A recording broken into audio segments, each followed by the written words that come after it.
Intel CEO Lipton making his first public appearance at the Intel Vision Conference yesterday. Tan, who remember took over as CEO on March 18th, saying the chip maker is spinning off assets that aren't central to its mission. For more, now going to bring in Patrick Moorhead, founder, CEO, and chief analyst at Moor Insights Strategy. Patrick, always great to see you. So Intel has its big conference. Lipton is there, Patrick. You're at the conference. You spoke to the man himself. What did he have to tell you, Patrick? Yeah, so he's in here, it's 14 days in, right? And everybody's expecting, okay, he's going to bring the tablets from down on high, and we're going to talk about all the changes. And, you know, we really got none of that. We got a lot about him, why he took the job, his background, some of his core fundamental beliefs. But if I were to boil it down, it was about, we're going to focus on the customer. This is what we want to do. Every tech company says this, so nothing new there. But I think it was a good carry-on from when the co-CEOs were announced. Naturally, he's going to be talking about innovation and how to do that. Some things that I think would be investors would be super interested in would be cleaning up the balance sheet and simplification and efficiency. So that was really I would say the depth of the conversation, the question and answer session that we had there. There was a lot of talk about, some big announcements, right? 18A going into risk production, lots of talk about custom CPUs, not a lot of public talk about GPUs in the data center though, which I found a little surprising. Patrick, this is Al Root. You know, it's so early in his tenure, it's tough to call, did he win the press conference or not yet. Maybe what are 2 or 3 things you'd like to see Intel do or him do to sort of like get this ship turned in the right direction? GPUs, foundries, whatever it is. What should we look for as those 2 or 3 bullet points? Yeah, so Al, I've talked to the senior executives at Intel's largest customers, and they want to know what the game plan is, right? He's met with them. They've talked about what they want, but they just want decisions. They want decisions on what businesses are you going to stay in? Which ones are you going to exit? How are you going to get more efficient without potentially adversely impacting the product roadmap? Because every change in Intel means that their customers have to flex. But at a macro base, I would say from an investor point of view, investors should care about what their customers want, but also how are you going to clean up the balance sheet? Are you committed to going toe-to-toe with TSMC? Because it's one thing to say, I want to be a foundry and I want to be a foundry for my own Intel designs. It's a very different matter to say you're going to go head-to-head with TSMC. We've heard a lot of things early on that suggest that Lipton wants to stay in the foundry business. But certainly, if you wanted to spin it off, he's not going to say something adverse to that effect. And he wants to maximize value for whether he keeps it or if he sells it. What about also, Patrick, this emphasis, as I was reading, on new products, including custom semiconductors? What did you make of that? Smart move, in your opinion? Yeah, I think custom CPUs are a super smart move. Quite frankly, they should have done it 5 years ago. You have all the hyperscalers, most of the hyperscalers rolling their own ARM-based custom CPUs. In my discussions with the hyperscalers, they are very interested in a custom x86 processor for a couple of reasons.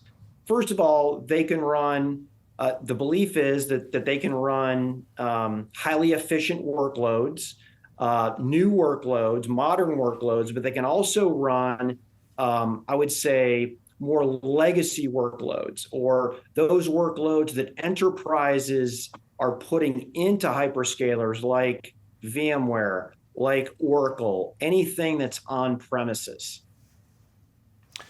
You know, I feel like I have to ask, you brought up TSMC. It's Liberation Day tomorrow. We have hundreds of billions of dollars being spent by the chip giant. What is sort of the political backdrop in terms of impacting capital spending, and then maybe some of those key decisions that Louboutin has to make over the next 6 to 9 months?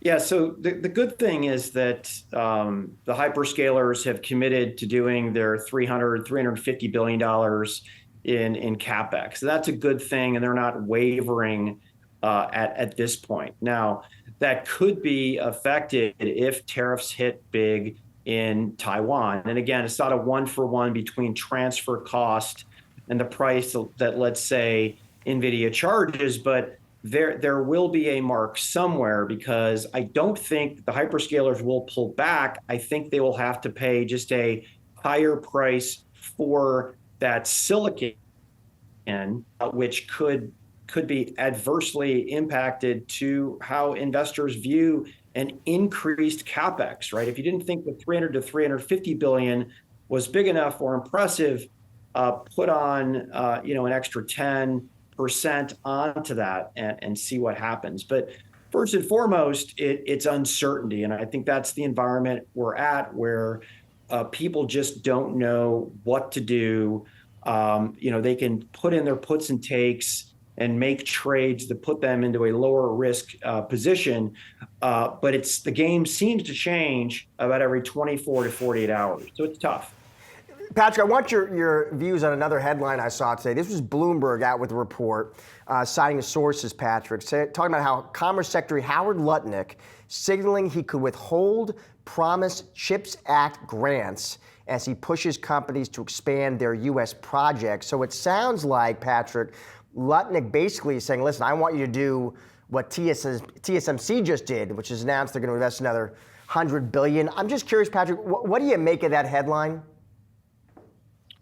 Well, the devil's in the details, I like to say. First off, let's get some facts out there. A CHIPS Act is not just a giveaway. There are very set milestones of what these companies have to do before they get the money. You might be thinking, well, wait a second. CHIPS Act was formed. They started writing checks. Only very small parts of that entire CHIPS Act funding has been spent. I don't think this will impact companies like Intel and TSMC, and maybe not even Micron, but we'll see what it could mean to Samsung. Intel already made its $100 billion commitment. It made it earlier. It didn't do it on stage with President Trump, but they did this already. Samsung made a very substantial commitment in Austin, Texas, as did Micron in New York. I feel like this is the politicization of the CHIPS Act as it's looked at as a tax. History shows that every type of funding or helping that's gone into semiconductors, there's about a 4-to-1 or 5-to-1 increase in tax revenues that come out of that, because all of these companies have to come in and support these foundries, not just to build it, but over 10 years to maintain it, to bring the energy in, to bring the supplies, the gases, to make this happen. Patrick, always great to see you, my friend. Thanks for joining us. Thank you.